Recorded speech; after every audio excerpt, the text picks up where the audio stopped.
Luca Miori è uno degli atleti più in auge negli anni 2000, una vittoria in meno di 4 ore su un percorso di 42 km e oltre 2000 metri di dislivello positivo. Un posto nuovo per me, quindi ho ammirato le cime nonostante la gara, perché il percorso permetteva anche nei pezzi facili in quota di ammirare la zona delle 3 cime.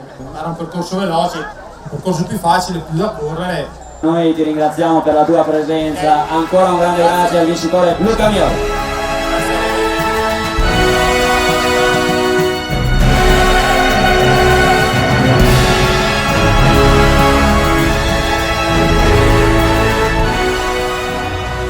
Vedendo il percorso anche in video meritava, anche a costo di insomma magari di rallentare, di camminare come ho anche fatto in salita, però meritava perché c'era un panorama e il percorso molto bello. Devo dire che la consiglio perché merita, al di là della gara, ma per vedere il paesaggio, veramente bella.